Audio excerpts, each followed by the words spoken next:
in this episode of Big Sister Syndrome, inspired by our love for the ladies, but also inspired by my big sister. Our love for the ladies in the terms of the WNBA. WNBA has until January 9th in order to get this new CBA signed. This has been a year of turmoil starting January of last year.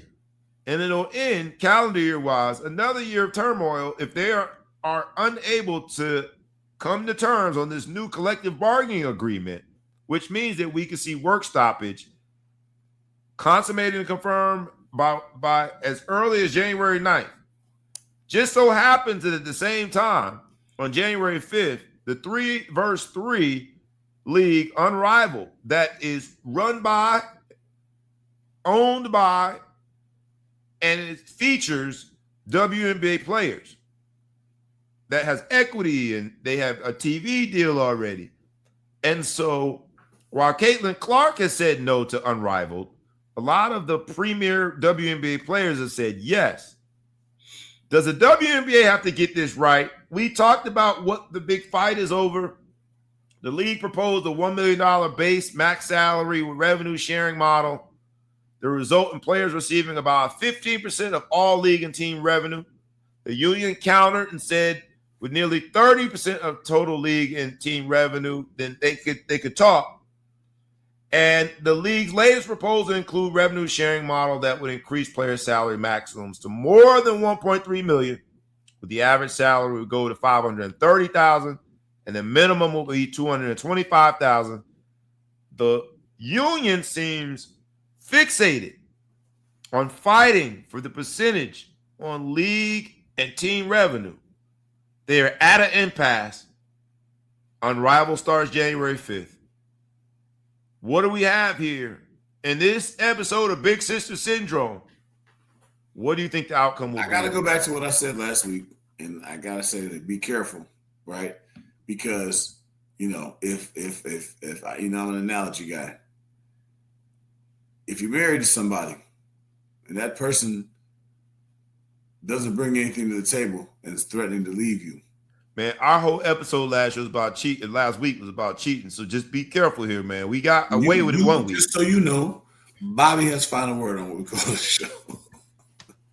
Just so you know. Bobby has final word on what we call the show. I mean, I just feel like the bus just ran all over me. I'm under it right now. Hey, you're too far for stitches, but I'm stitching. But my point is, you got to know where you are in the negotiation of who you are. So if the ultimate threat for any negotiation with the union is what? Strike. Strike. Yep. Work stoppage. So if you do a work stoppage and you go on a strike, what are your people who own the business missing? What are they missing out on? Income, paycheck. Okay. Well, I'm not saying that the players, but the owners. Oh, the owners. This is the first year. Oh yeah, got this thing looks like they can take out more than they put in. It's a little too soon to start threatening, because if you go on strike and the TV contract says we're going to leave, if you go on strike in the NFL or the NBA, those sponsors aren't going anywhere. They want you because they know when you come back they're going to make some bread. And there's no competitor. There's no competitor. There's no stateside competitor. So if you're the WNBA and you say we're not going to play anymore, they're like, okay, well, I lost. Each organization is like, well, I lost this many million last year. You're threatening to make me no longer lose the money? It's still a charity.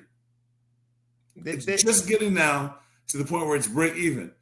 But the people who own you are all NBA teams, right? They're all the WNBA teams are owned by NBA owners, right? Is that a new? That's a parent. It's a parent partnership, but yeah, they've got their. Well, own my thing is structure now. Take it. My wife and I are both in sales, and sometimes we're like, well, I'm going to take this customer off your list. Cool. Take them. What do they don't make me any money. They're not buying anything, and they bugging me talking shit. So both of us would say, take the customer. Ah, damn. All right, take them. You can have this one. I'm happy as hell that they took the customer from us because it's work, and they're not making money. So the WNBA they're at break even the way that they were last year. For the first time, they weren't in the red for the first time ever. So you're telling me that you're going to threaten to stop giving me the labor of something that I've been losing money on that we've only been doing because of the Title IX attitude of this country. And trust me, I support female sports. I am all over it. You know, my daughter is a female athlete. My son's girlfriend is a professional female athlete. Like, I am all for them, but you got to know who you are when you get to it. I'm just saying, be careful when you try to be too tough, because if they say no, now if the Unrivaled can step up and do this and take over, I say the WNBA might be like, God bless them. Now, WNBA is now that I think the reason why they haven't made money is because they haven't really tried hard enough. And I think if they try hard, they have something there. So maybe somebody would pick it up if they just fold it up. I'm just saying, be careful, ladies. I want you to win, but be careful. Napheesa Collins last year, after being outed from the playoffs, or ousted from the playoffs, I should say, was very demonstrative and using colorful language about their leadership, to say the least. She basically said, we got the worst leadership of any professional sports league. Not basically, that's exactly what she said. And not those exact words, but that's what she said.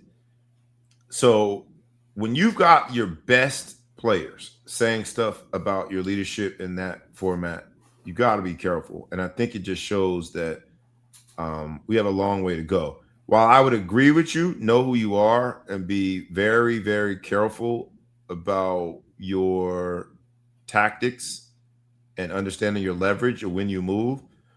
I could also take the other side, though, Big Flo. Like, the WNBA has grown into a real household league now, where the players, including but not limited to Caitlin Clark, have impacted that.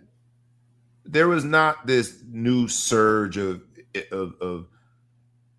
interest in women's basketball that came out of nowhere. The interest came from the product being the players. And while Caitlin Clark might have, I think, pushed the can down the road one more year, where Unrivaled is not rivaling the WNBA by saying no to Unrivaled, their structure is better. There's more equity, figuratively and literally, when it comes to Unrivaled 3 versus 3. Unrivaled has, right now, where they don't have the leverage, right, is only 8 teams, 53 players, 48 on the main rosters, while they have a pool of development players. But that grew from 36 players in 2025. Caitlin Clark saying no, we'll look back on that years from now and see what that did for the league. But their structure is very fair. It's top heavy, run by the players that invested in this league. They've got TV deals already. They got to the point of solvency way quicker than the WNBA. And they did it as an exercise of investment by the players. It's kind of FUBU, for you, by you, if you will, when it comes to Unrivaled. And the product is good. Shorter courts, smaller courts. It's 3 versus 3. They have a lot more high-scoring games. It doesn't rely on what has attracted me to the WNBA is systemic, good, sound basketball. It's more the highlights that seem to attract new viewers. And the WNBA, I think, might be in trouble if they don't get their stuff together before January 9th. Get this new collective bargaining agreement signed. There's got to be a compromise in between because they're not that far apart. But I'm looking forward to seeing another WNBA season. But I'm also excited about Unrivaled. Starting January 9th. So we shall see. In this episode of Big Sister Syndrome, WNBA is still the big sister.